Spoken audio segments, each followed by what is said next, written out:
Grace West from Canton often pondered her response to a chair turn on The Voice. This is what transpired. As Grace West entered the room for her blind audition for The Voice, she could only focus on one thing. Four things, in actuality. The biggest shock, according to her, was seeing the backs of the four coaches' chairs as she ascended the platform. It's odd because even if there is an audience, all you can see is the backs of the chairs and you can tell whether or not they will turn around. West, 19, who currently resides in Nashville and is originally from Canton, had an appearance on the NBC show on Monday. The show, which is now in its 23rd season, has Blake Shelton, Kelly Clarkson, Niall Horan, and Chance the Rapper as coaches as contestants progress through blind auditions, battle rounds, knockouts, playoffs, and live performances. Coaches just consider voice while making selections during blind auditions. Coaches can select artists for their teams by pressing a button if they are moved by the artist's voice. The coach's chair turns so they can see the performer. The artist is disqualified from the competition if no one presses their button. West's performance of Maybe It Was Memphis by Pam Tillis during her audition led to cameos from Shelton and Horan and the chance to move on to the next round of the singing contest.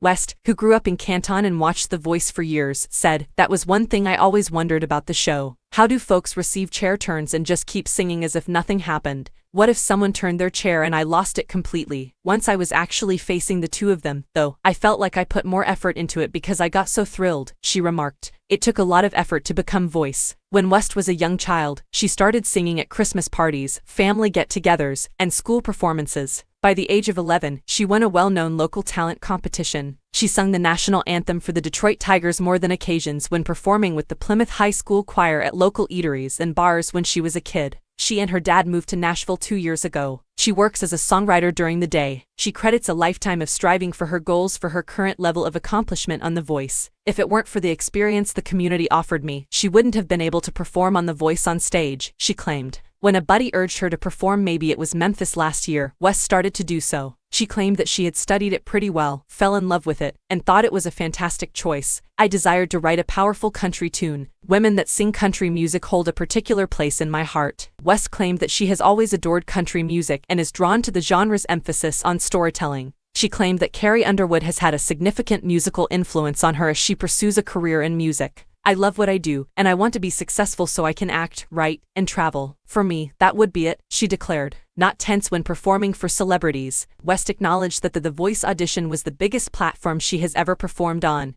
But she felt prepared because she had over and over rehearsed the song in her hotel room. "I wasn't as anxious as I anticipated being," she admitted. "I anticipated being terrified, but I wasn't. It was cozy feeling." Horan informed West that her voice was impeccable with beautiful tones after the audition. He assured her, "The people of America are going to love you." The competitor gets to select which side to join when more than one coach sounds the buzzer, and West opted to join Shelton's. He ultimately chose her as his final choice. Shelton declared at the start of the season that it would be his last. Shelton remarked that West possessed a quality he doesn't frequently see in musicians her age. He remarked, "I actually recognize Pam Tillis in your voice. In my team, there is one opening left. Being the final individual for whom I will ever press the freakin' worn-out button, I would be honored if you joined the last team, Blake. She is the ideal female country vocalist."